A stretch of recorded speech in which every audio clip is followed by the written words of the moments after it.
அனைவருக்கும் வணக்கம். பிதா ஒரு கடத்தல் கதை, ஒரு கடலப்பான கடத்தல் கதை. ஃபர்ஸ்ட் ஹாஃப்லாம் ரொம்ப சுவாரஸ்யமாக, ரொம்ப ஒரு காமெடியாக இருந்துச்சு. அதுவும் நம்ம சாம்ஸ் ஃபர்ஸ்ட் ஹாஃபில் தூக்கி நிறுத்திட்டார். நான் சின்ன வயசில் எனக்கு பிடிச்ச காமெடி நடிகர்னா சுழிராஜன். அது பார்த்தா நம்மளுக்கு ஒரு பார்த்தா சிரிப்பு வந்துடும். அந்தளவுக்கு உங்களுக்கு பிடிச்ச நடிகர். அதுக்கப்புறம் எனக்கு பிடிச்ச காமெடி நடிகர்னா வெண்ணிலாட மூர்த்தி சார். நம்ம ரசம் வேறு மாதிரி. அவர் பார்த்து எனக்கு அவர் ரொம்ப பிடிக்கும். இப்போ எனக்கு பிடிச்ச ஒரு காமெடி நடிகர்னா சாம்ஸ் தான். ஃபேஸில் ஒரு ஒரு ஒரு அசால்ட்டாக ஒரு தெனாவிட்டாக டப்புன்னு டயல் அடிச்சு இருப்பார். அந்த பயணம்னு ஒரு படம் பார்த்தேன். அது ஒரு நடிகராக வந்திருப்பார். அந்த நடிகர் உள்ள கெத்து எல்லாத்தையும் காட்டியிருப்பார். அதுலேருந்து ஒரு ரசிகர் ஆகிட்டேன். இந்த படம் ஃபர்ஸ்ட் ஆஃப் ஃபுல்லாக அவங்களெல்லாம் பயங்கர ரசித்தேன். அதில் ஒரு டைலாக் மாரி சார் சொல்லுவார், அவர் சொல்லுவார் ஃபஸ்ட்டு ஒன்றுக்கு போயிட்டு வரேன்ட்டு. ஒரு ஒன்றுக்கு போனால் பார்த்தா முன்னுக்கு போகணும் பாரு. சின்ன சின்ன நகாசுக்கெல்லாம் ஏன்னா என்ன ஆச்சரியம்னா 23 நேரம் 23 செகண்ட் அப்படின்னு சொன்னால் நம்பவே முடியல. நீங்கள் சொன்னதுனால அதில் பார்க்கலாம். அதுவே ஆச்சரியமாக இருக்குது. எப்படி இவ்வளோ சீன், எப்படி இவ்வளோ பில்டப்ஸு, இவ்வளோ சீன்ஸு, அதுவும் கடத்தல் கதை, ஒரு காமெடி கதை, ஒரு லவ் ஸ்டோரி, ஒரு ஃபேமிலி ஸ்டோரின்னா கூட நம்பலாம். இது ஒரு திருவிழா காட்டுறாங்க. அங்கே ஒரு அம்மா வாதம் படுத்து கிடக்கு ஒரு பக்கம் சேசிங்க, ஒரு பக்கம் வீட்டில் அடைச்சி வச்சு, அது ஏற்பட்ட ட்விஸ்ட் வேற. அதாவது இது ஒரு நாள் எடுக்கப்பட்ட படம்ங்கிறது சரி நம்ப முடியல. அதுவே உங்களுக்கு பெரிய சக்சஸ். என்னோட தயாரிப்பாளருக்கு இப்பெல்லாம் 2 லாபம் கிடைக்கிறதே பெரிய விஷயம். அதில் முதல் லாபம் அப்படிங்கிறது இயக்குனர் பிளான் அவர் பிளான் பண்ணி எங்கெங்கெல்லாம் செலவை குறைக்கிறாரோ அதெல்லாம் தான் ப்ரொடியூசருக்கு முதல் லாபம். இயக்குனருக்கு பிளானிங் இல்லைன்னா முதலுக்கே நஷ்டம். எந்த இயக்குனர் பிளான் பண்ணி படம் எடுக்கிறானோ அவன் தான் முதல்ல ப்ரொடியூசருக்கு உண்டான இயக்குனர். நம்ம சுகன் முதல்ல ப்ரொடியூசருக்கு ஒரு உண்மையான இயக்குனராக அதில் வெளிப்படுத்தியிருக்கிறாரு. இந்த மாதிரி இயக்குனர் வெற்றி அடையணும். இப்போலாம் தேவையில்லாத செலவை குறைச்சாலே ப்ரொடியூசருக்கு பாதி நிம்மதி. இன்னைக்கு பிளானிங் இல்லாமல் வெட்டி செலவுகள். ஒரு டைலாக்கை 4 ஆங்கிளில் 4 கேமரா எடுக்கிறாங்க. அது எந்த ஆங்கிளில் அது க்ளோஸ்அப்னா க்ளோஸ்அப், அதை டிசைட் பண்ணுறவங்க தான் கரெக்டான டைரக்டர். க்ளோஸ்அப் ஒரு டைலாக் போய் ஒரு ட்ராலி, கிரெயின், பேக்கில், ஃப்ரண்டில் வச்சு எடுத்து கடைசியாக எடிட்டருக்கு பெரிய தலைவலி வந்துடும். இப்போ உண்மையிலே இப்போல்லாம் ரொம்ப கஷ்டப்படுற யார் தெரியுமா? ஒன்று ப்ரொடியூசர், அடுத்து எடிட்டர். ஒரு டைலாக்கை 10 ஆங்கிள் எடுத்து அவன் இதைத்தான் அந்த எடிட்டர் செலக்ட் பண்ணுவாங்க. இன்னைக்கு உண்மையிலே எடிட்டர்லாம் ரொம்ப சம்பளம் அவங்களுக்கு அதிகம் கொடுக்கணும் சார். எடிட்டருக்கு அவங்க ரொம்ப கஷ்டப்படுறாங்க. அப்படி சி நம்பர் 12 ஷார்ட் 1 4 5 8 மாற்றி போய் கொடுப்போம். அதை கொண்டு போட்டால் போதும். அதை ஆர்டர் பண்ணாலே சீன் வந்துடும் எடிட்டருக்கு. இப்போல்லாம் அதெல்லாம் பண்ணவே முடியாது. அள்ளி கொட்டணும், அவன் பொறுக்கணும் போவோம். பொறுக்கு அப்புறம் நான் அது இங்கே வைக்கலாம், இது இங்கே வச்சுக்கலாம், இதை வச்சுட்டுனா அப்புறம் டேரக்டர் சந்தைகள் இதெல்லாம் இருக்குது. அது என்னென்னா இப்படி ஒரு சூழ்நிலையில் ஒரு நாளில் இவ்வளோ பிளான் பண்ணி கரெக்டாக அடிச்சுக்காரு. முதல்ல அவருக்கு சுகனுக்குடைய வாழ்த்துக்கள். அடுத்து இதில் நடித்த எல்லா நடிகர்களும் யாருமே சோடப்படலை. கடைசியாக அந்த அம்மா ரகனா பின்னிட்டாங்க. அப்படியே குடும்ப குத்துவிளக்கு வந்தாங்க, அப்புறம் குத்திட்டாங்க.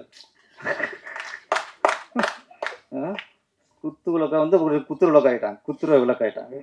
எதிர்பார்க்கவே இல்லை. அதே கிளைமேக்ஸ் ட்விஸ்ட் ரொம்ப நல்லா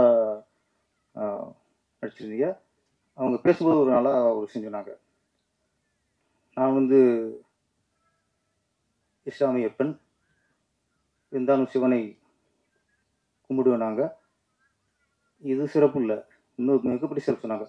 நான் சாமி கும்பிட்டதை விட கேமராவை கும்பிட்டதுன்னு அதிகம். நாங்கள் நமக்கு எந்த மதமாக இருக்கலாம், எந்த சாமியும் கும்பிடலாம், ஆனால் செய்யும் தொழில் தான் தெய்வம். அதனால் நீங்கள் அந்த தொழிலை தெய்வம் நினைக்கிறீங்களே, இன்னும் பெருசாக நீங்கள் முன்னுக்கு வந்துடுவீங்க. நடிச்சிருக்கீங்க. உண்மையிலேயே அவ்வளோ சாப்பிட்றது டக்குன்னு அந்த டெரர் ஃபேஸ் மாதிரி வச்சுருவாங்க. நாங்களும் மிரண்டான், என்னடா இவ்வளோ ஒரு டெரர் ஆட்டு. நான் உண்மையிலேயே அந்த புருஷன்காரன் என் பொண்டாட்டி அப்படிங்க ஒன்று நம்புது அப்படிங்கும்போது வேற மாதிரி. ஓகே, அப்படி இந்த காலத்துக்கு இப்போ பொண்டாட்டி இருக்குமான்னு நினச்சிக்கிட்டேன். அதுக்கு நினச்சிடாதீங்க, நாங்களாம் இப்படி தான் இருப்போம்ட்டு. அந்த அந்த உங்கள் கேரக்டர் சரி, டேரக்டர் அந்த ட்விஸ்ட் சூப்பர் சொல்லி பண்ணோம். இப்போல்லாம் எல்லாம் கதை தெரியும், முன்ன மாதிரி இல்லை. இப்போல்லாம் ஒரு ஷோ தாங்க, அதுக்கப்புறம் கதை தெரிஞ்சு தான் ஆடியன்ஸ் படம் பார்க்கலாம். நம்ம பெருசாக ட்விஸ்ட்டு மக்களுக்கு தெரிஞ்சிடக்கூடாது, இந்த சீன் தெரிஞ்சிடக்கூடாது, அதெல்லாம் நம்ம அப்படி அப்படி நினச்சோம்னா அந்த டேரக்டரில் முட்டாது. எவ்வளோ ஒரு படம் பெரு 200 கோடிக்கு எடுக்க படமும் ஒரு ஷோ தான், அதுக்கப்புறம் அவனுக்கு கதை தெரிஞ்சு தான் பார்ப்பான். கதை தெரிஞ்சே படம் பார்க்கும்போது அந்த படம் இன்ட்ரெஸ்டிங்காக இருந்தால் தான் அது சிறந்த திரைக்கதை உள்ள படம். இந்த படம் கதை தெரிஞ்சே பார்த்தாலும் இன்ட்ரெஸ்டிங்காக இருக்கும், அந்த அளவுக்கு பண்ணியிருக்காரு. ரெகனா மட்டும் இல்லை, ஒரு மாதிரி வரலாம் அங்கேங்க 2 பேரும் கவுண்டும் சேர்ந்து காம்பினேஷன் மாதிரி ஆகிப்போச்சு. உங்கள் காம்பினேஷன் எதாச்சும் சொன்னாலும் சிரிக்கிற மாதிரி ஆகிப்போச்சு. அப்புறம் இந்த படத்தில் முக்கியமான கதாபாத்திரம் ஆதிஷ் பாலா. அவர் வந்து நிறைய நான் பார்த்துட்டே இருக்கேன். நம்ம நடிக்கிறது, முயற்சி, இதெல்லாம் விட போராடிட்டே இருக்கிற வாழ்க்கை ஒன்று இருக்குல்ல, அது சினிமாவில் ரொம்ப அது கொஞ்சம் அது இருக்கணும். அது என்னைக்காவது பெருசாக கொஞ்சம் நிறுத்திடும். சின்ன சின்ன போராட்டி இருந்தார். இந்த படம் உங்களுக்கு அடுத்த கட்டம். ஆதிஷ் பாலாவுக்கு இந்த விதா வந்து அவருக்கு வந்து அப்பா பாரு பார்த்தாலும், ஆமாம், அம்மா அப்பா பாசம் உள்ளவர்.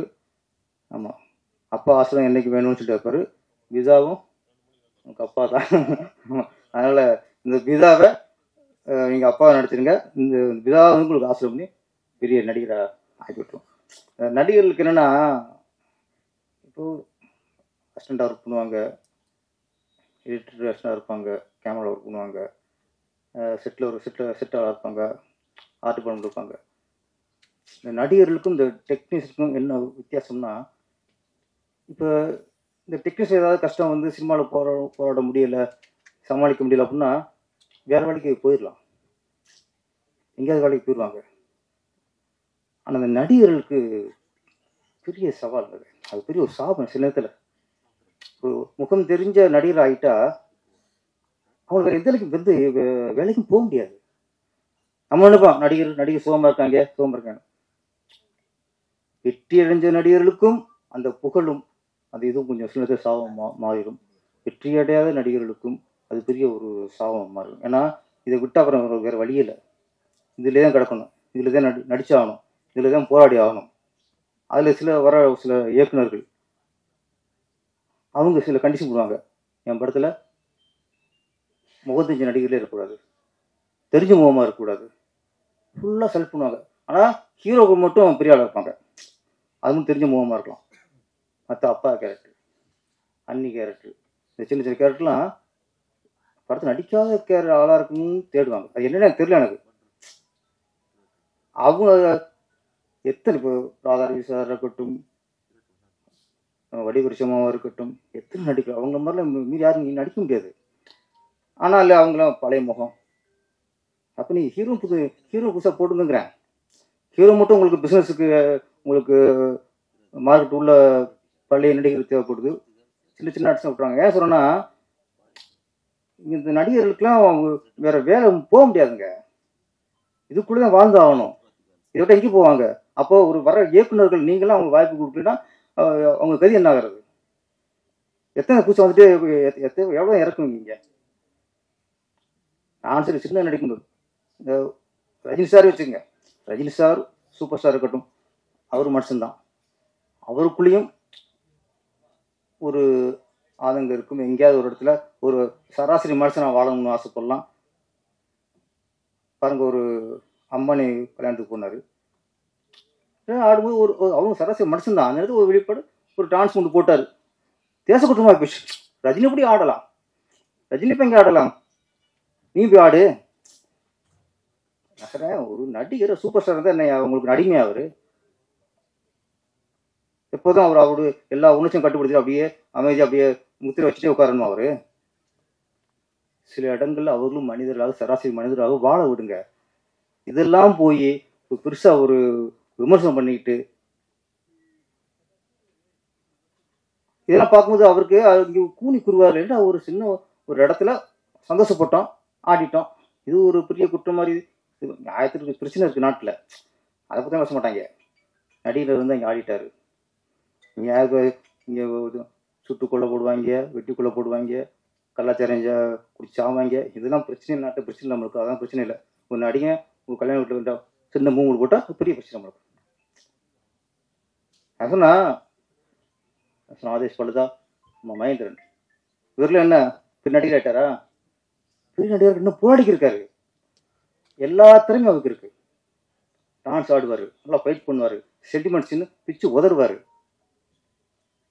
ஏன் இன்னும் எத்தனை வருஷம் போடுவார் அவர்? ஆனால் ஒரு நாளைக்கு அதுக்கான இடத்த பிடிப்பாருங்க அவங்க, பிடிப்பாங்க அவங்க. ஆதேஷ் பழமும் இதுக்கு இன்னும் மிகப்பெரிய ஒரு இடத்த அவர் பிடிப்பாரு.